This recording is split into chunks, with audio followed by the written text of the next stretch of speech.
Nobody here, you understand, here, can endanger your position. And why? You stand the climate, you outlast them all. The danger is in Europe, but there before I left I took care to.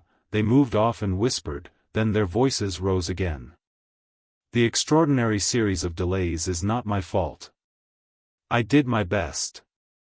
The fat man sighed. Very sad. And the pestiferous absurdity of his talk, continued the other, he bothered me enough when he was here. Each station should be like a beacon on the road towards better things, a center for trade of course, but also for humanizing, improving, instructing. Conceive you, that ass. And he wants to be manager. No, here he got choked by excessive indignation, and I lifted my head the least bit. I was surprised to see how near they were, right under me. I could have spat upon their hats. They were looking on the ground, absorbed in thought. The manager was switching his leg with a slender twig. His sagacious relative lifted his head. You have been well since you came out this time? He asked.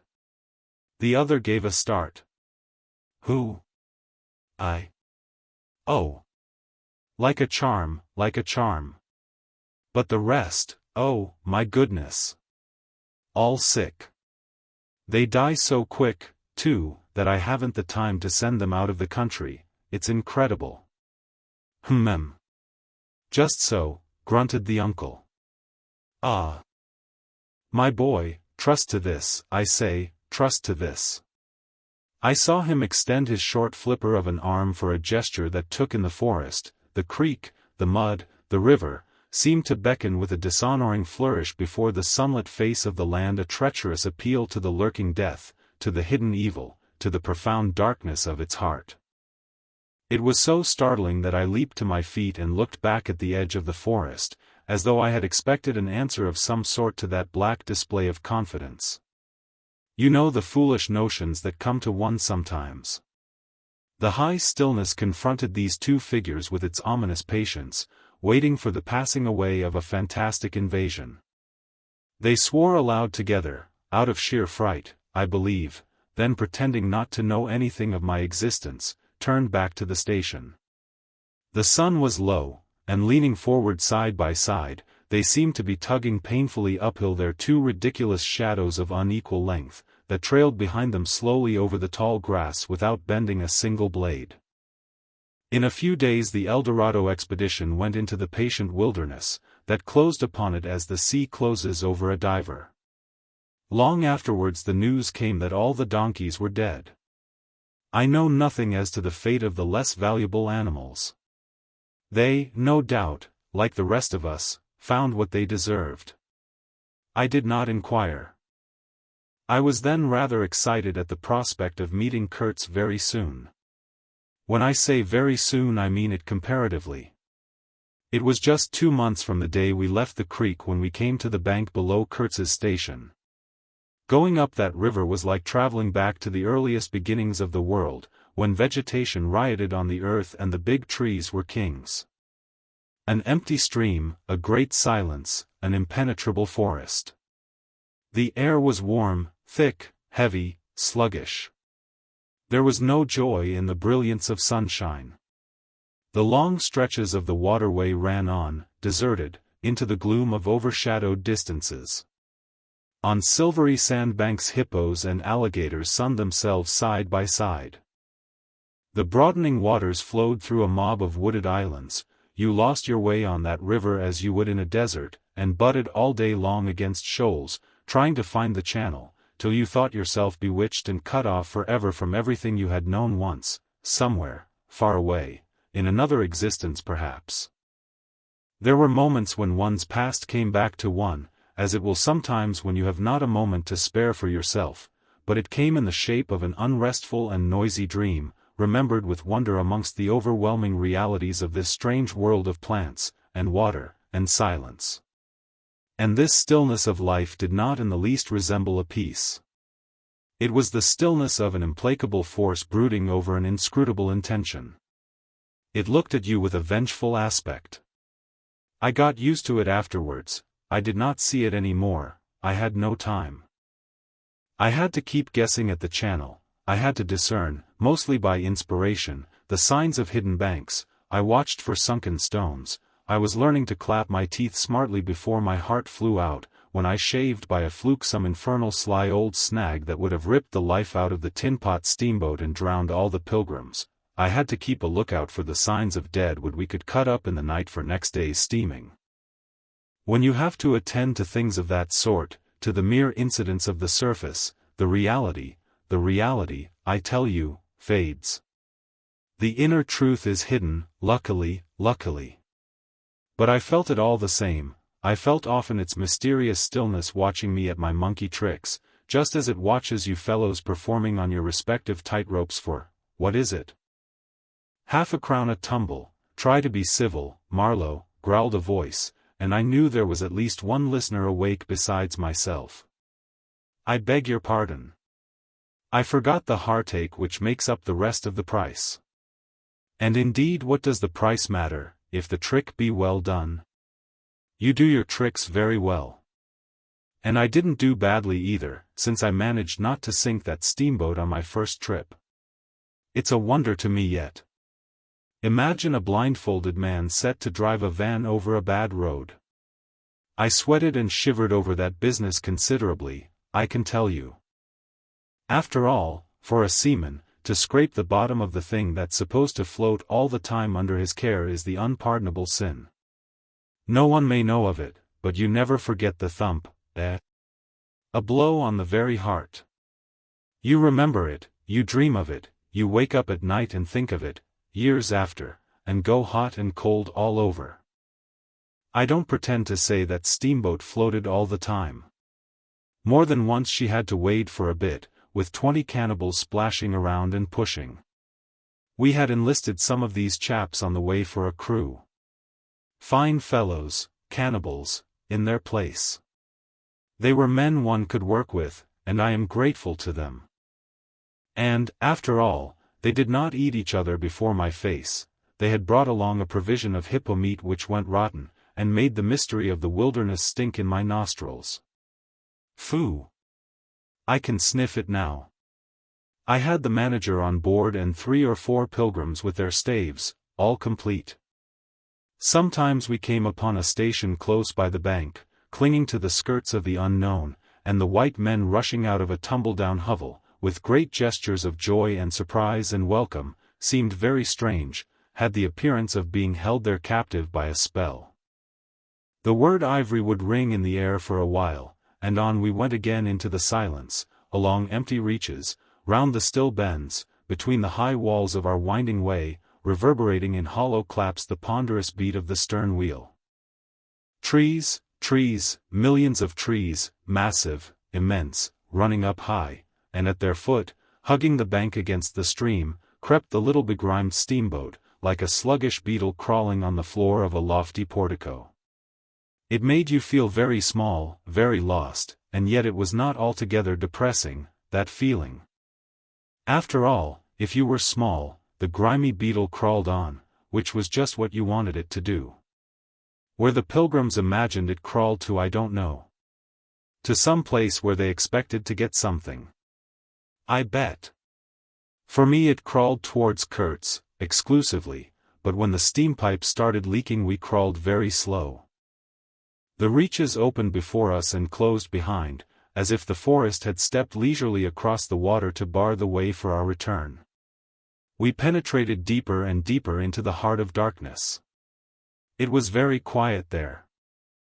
At night sometimes the roll of drums behind the curtain of trees would run up the river and remain sustained faintly, as if hovering in the air high over our heads, till the first break of day. Whether it meant war, peace, or prayer we could not tell. The dawns were heralded by the descent of a chill stillness. The woodcutters slept, their fires burned low, the snapping of a twig would make you start. We were wanderers on a prehistoric Earth, on an Earth that wore the aspect of an unknown planet. We could have fancied ourselves the first of men taking possession of an accursed inheritance, to be subdued at the cost of profound anguish and of excessive toil. But suddenly, as we struggled round a bend, there would be a glimpse of rush walls, of peaked grass roofs, a burst of yells, a whirl of black limbs, a mass of hands clapping, of feet stamping, of bodies swaying, of eyes rolling, under the droop of heavy and motionless foliage. The steamer toiled along slowly on the edge of a black and incomprehensible frenzy. The prehistoric man was cursing us, praying to us, welcoming us, who could tell? We were cut off from the comprehension of our surroundings. We glided past like phantoms, wondering and secretly appalled, as sane men would be before an enthusiastic outbreak in a madhouse. We could not understand because we were too far and could not remember because we were traveling in the night of first ages, of those ages that are gone, leaving hardly a sign, and no memories. The earth seemed unearthly. We are accustomed to look upon the shackled form of a conquered monster, but there you could look at a thing monstrous and free. It was unearthly, and the men they were not inhuman. Well, that was the worst of it, this suspicion of their not being inhuman. It would come slowly to one. They howled and leaped, and spun, and made horrid faces, but what thrilled you was just the thought of their humanity, like yours, the thought of your remote kinship with this wild and passionate uproar. Ugly. Yes, it was ugly enough, but if you were man enough you would admit to yourself that there was in you just the faintest trace of a response to the terrible frankness of that noise, a dim suspicion of there being a meaning in it which you so remote from the night of first ages, could comprehend. And why not? The mind of man is capable of anything, because everything is in it, all the past as well as all the future. What was there after all? Joy, fear, sorrow, devotion, valor, rage, who can tell, but truth stripped of its cloak of time. Let the fool gape and shudder, the man knows, and can look on without a wink. But he must at least be as much of a man as these on the shore. He must meet that truth with his own true stuff, with his own inborn strength. Principles won't do. Acquisitions, clothes, pretty rags that would fly off at the first good shake. No, you want a deliberate belief. An appeal to me in this fiendish row, is there? Very well, I hear, I admit, but I have a voice, too, and for good or evil mine is the speech that cannot be silenced. Of course, a fool, what with sheer fright and fine sentiments, is always safe. Who's that grunting? You wonder I didn't go ashore for a howl and a dance? Well, no, I didn't. Fine sentiments, you say? Fine sentiments, be hanged. I had no time. I had to mess about with white lead and strips of woolen blanket helping to put bandages on those leaky steam pipes, I tell you. I had to watch the steering, and circumvent those snags, and get the tin pot along by hook or by crook. There was surface truth enough in these things to save a wiser man. And between whiles I had to look after the savage who was fireman. He was an improved specimen, he could fire up a vertical boiler. He was there below me, and, upon my word, to look at him was as edifying as seeing a dog in a parody of breeches and a feather hat, walking on his hind legs. A few months of training had done for that really fine chap. He squinted at the steam gauge and at the water gauge with an evident effort of intrepidity, and he had filed teeth, too, the poor devil, and the wool of his pate shaved into queer patterns, and 3 ornamental scars on each of his cheeks. He ought to have been clapping his hands and stamping his feet on the bank, instead of which he was hard at work, a thrall to strange witchcraft, full of improving knowledge. He was useful because he had been instructed, and what he knew was this, that should the water in that transparent thing disappear, the evil spirit inside the boiler would get angry through the greatness of his thirst, and take a terrible vengeance. So he sweated and fired up and watched the glass fearfully, with an impromptu charm, made of rags, tied to his arm, and a piece of polished bone, as big as a watch, stuck flatways through his lower lip, while the wooded banks slipped past us slowly, the short noise was left behind, the interminable miles of silence, and we crept on, towards Kurtz. But the snags were thick, the water was treacherous and shallow, the boiler seemed indeed to have a sulky devil in it, and thus neither that fireman nor I had any time to peer into our creepy thoughts. Some 50 miles below the inner station we came upon a hut of reeds, an inclined and melancholy pole, with the unrecognizable tatters of what had been a flag of some sort flying from it, and a neatly stacked wood pile. This was unexpected. We came to the bank, and on the stack of firewood found a flat piece of board with some faded pencil writing on it. When deciphered it said, "Wood for you. Hurry up. Approach cautiously." There was a signature, but it was illegible, not Kurt's, a much longer word. Hurry up. Where? Up the river? Approach cautiously. We had not done so. But the warning could not have been meant for the place where it could be only found after approach. Something was wrong above. But what, and how much? That was the question. We commented adversely upon the imbecility of that telegraphic style. The bush around said nothing, and would not let us look very far, either. A torn curtain of red twill hung in the doorway of the hut, and flapped sadly in our faces. The dwelling was dismantled, but we could see a white man had lived there not very long ago. There remained a rude table, a plank on 2 posts, a heap of rubbish reposed in a dark corner, and by the door I picked up a book. It had lost its covers, and the pages had been thumbed into a state of extremely dirty softness, but the back had been lovingly stitched afresh with white cotton thread, which looked clean yet. It was an extraordinary find. Its title was, An Inquiry into Some Points of Seamanship, by a man Towson, some such name, Master in His Majesty's Navy. The matter looked dreary reading enough, with illustrative diagrams and repulsive tables of figures, and the copy was 60 years old. I handled this amazing antiquity with the greatest possible tenderness, lest it should dissolve in my hands. Within, Towson or Towser was inquiring earnestly into the breaking strain of ships' chains and tackle, and other such matters.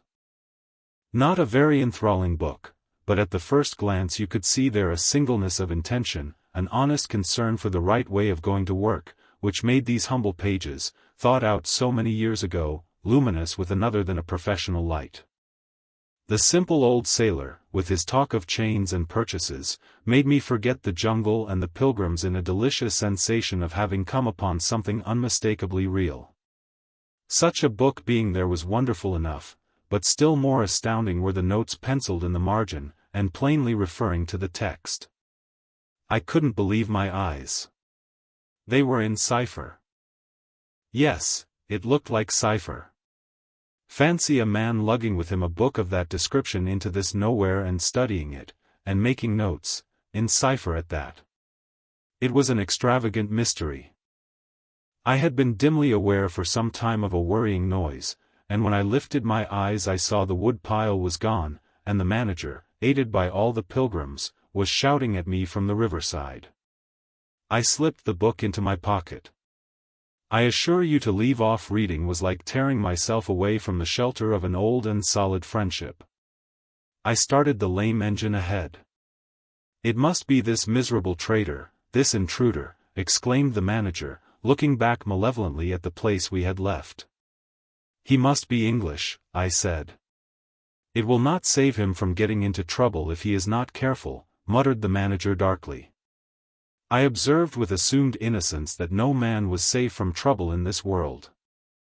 The current was more rapid now, the steamer seemed at her last gasp, the sternwheel flopped languidly, and I caught myself listening on tiptoe for the next beat of the boat, for in sober truth I expected the wretched thing to give up every moment.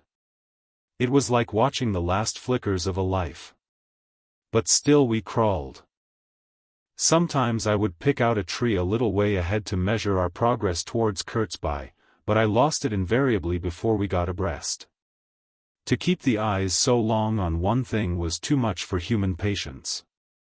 The manager displayed a beautiful resignation. I fretted and fumed and took to arguing with myself whether or no I would talk openly with Kurtz, but before I could come to any conclusion it occurred to me that my speech or my silence, indeed any action of mine, would be a mere futility. What did it matter what anyone knew or ignored? What did it matter who was manager? One gets sometimes such a flash of insight. The essentials of this affair lay deep under the surface, beyond my reach, and beyond my power of meddling. Towards the evening of the second day we judged ourselves about 8 miles from Kurtz's station. I wanted to push on, but the manager looked grave, and told me the navigation up there was so dangerous that it would be advisable, the sun being very low already, to wait where we were till next morning. Moreover, he pointed out that if the warning to approach cautiously were to be followed, we must approach in daylight, not at dusk or in the dark. This was sensible enough. 8 miles meant nearly 3 hours steaming for us, and I could also see suspicious ripples at the upper end of the reach. Nevertheless, I was annoyed beyond expression at the delay, and most unreasonably, too, since one night more could not matter much after so many months. As we had plenty of wood, and caution was the word, I brought up in the middle of the stream. The reach was narrow, straight, with high sides like a railway cutting. The dusk came gliding into it long before the sun had set. The current ran smooth and swift, but a dumb immobility sat on the banks. The living trees, lashed together by the creepers and every living bush of the undergrowth, might have been changed into stone, even to the slenderest twig, to the lightest leaf. It was not sleep, it seemed unnatural, like a state of trance. Not the faintest sound of any kind could be heard. You looked on amazed, and began to suspect yourself of being deaf, then the night came suddenly, and struck you blind as well. About 3 in the morning some large fish leaped, and the loud splash made me jump as though a gun had been fired. When the sun rose there was a white fog, very warm and clammy, and more blinding than the night. It did not shift or drive, it was just there, standing all round you like something solid. At 8 or 9, perhaps, it lifted as a shutter lifts. We had a glimpse of the towering multitude of trees, of the immense matted jungle, with the blazing little ball of the sun hanging over it, all perfectly still, and then the white shutter came down again, smoothly, as if sliding in greased grooves. I ordered the chain, which we had begun to heave in, to be paid out again. Before it stopped running with a muffled rattle, a cry, a very loud cry, as of infinite desolation, soared slowly in the opaque air. It ceased. A complaining clamor, modulated in savage discords, filled our ears. The sheer unexpectedness of it made my hair stir under my cap. I don't know how it struck the others, to me it seemed as though the mist itself had screamed, so suddenly, and apparently from all sides at once, did this tumultuous and mournful uproar arise. It culminated in a hurried outbreak of almost intolerably excessive shrieking, which stopped short, leaving us stiffened in a variety of silly attitudes, and obstinately listening to the nearly as appalling and excessive silence. Good God! What is the meaning? Stammered at my elbow one of the pilgrims, a little fat man, with sandy hair and red whiskers, who wore side-spring boots, and pink pajamas tucked into his socks. 2 others remained open-mouthed the whole minute, then dashed into the little cabin, to rush out incontinently and stand darting scared glances, with Winchesters at ready in their hands. What we could see was just the steamer we were on, her outlines blurred as though she had been on the point of dissolving, and a misty strip of water, perhaps 2 feet broad, around her, and that was all. The rest of the world was nowhere, as far as our eyes and ears were concerned. Just nowhere. Gone, disappeared, swept off without leaving a whisper or a shadow behind. I went forward, and ordered the chain to be hauled in short, so as to be ready to trip the anchor and move the steamboat at once if necessary. "Will they attack?" whispered an odd voice. "We will be all butchered in this fog," murmured another. The faces twitched with the strain, the hands trembled slightly, the eyes forgot to wink. It was very curious to see the contrast of expressions of the white men and of the black fellows of our crew, who were as much strangers to that part of the river as we, though their homes were only 800 miles away. The whites, of course greatly discomposed, had besides a curious look of being painfully shocked by such an outrageous row.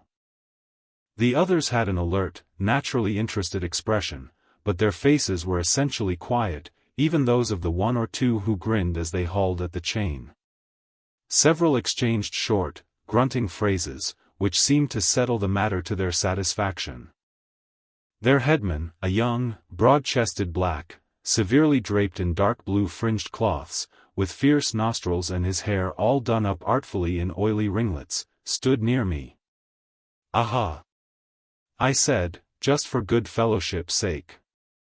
"Catch him," he snapped, with a bloodshot widening of his eyes and a flash of sharp teeth, "catch him. Give him to us." "To you, eh?" I asked, "What would you do with them?" "Eat him," he said curtly, and, leaning his elbow on the rail, looked out into the fog in a dignified and profoundly pensive attitude. I would no doubt have been properly horrified, had it not occurred to me that he and his chaps must be very hungry, that they must have been growing increasingly hungry for at least this month past. They had been engaged for 6 months. I don't think a single one of them had any clear idea of time, as we at the end of countless ages have. They still belonged to the beginnings of time, had no inherited experience to teach them as it were, and of course, as long as there was a piece of paper written over in accordance with some farcical law or other made down the river, it didn't enter anybody's head to trouble how they would live. Certainly they had brought with them some rotten hippo meat, which couldn't have lasted very long, anyway, even if the pilgrims hadn't, in the midst of a shocking hullabaloo, thrown a considerable quantity of it overboard. It looked like a high-handed proceeding, but it was really a case of legitimate self-defense. You can't breathe dead hippo waking, sleeping, and eating, and at the same time keep your precarious grip on existence. Besides that, they had given them every week 3 pieces of brass wire, each about 9 inches long, and the theory was they were to buy their provisions with that currency in riverside villages. You can see how that worked. There were either no villages, or the people were hostile, or the director, who like the rest of us fed out of tins, with an occasional old he-goat thrown in, didn't want to stop the steamer for some more or less recondite reason.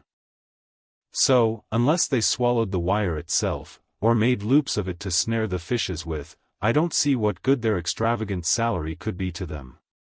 I must say it was paid with a regularity worthy of a large and honorable trading company. For the rest, the only thing to eat, though it didn't look eatable in the least, I saw in their possession was a few lumps of some stuff like half-cooked dough, of a dirty lavender color, they kept wrapped in leaves, and now and then swallowed a piece of, but so small that it seemed done more for the looks of the thing than for any serious purpose of sustenance.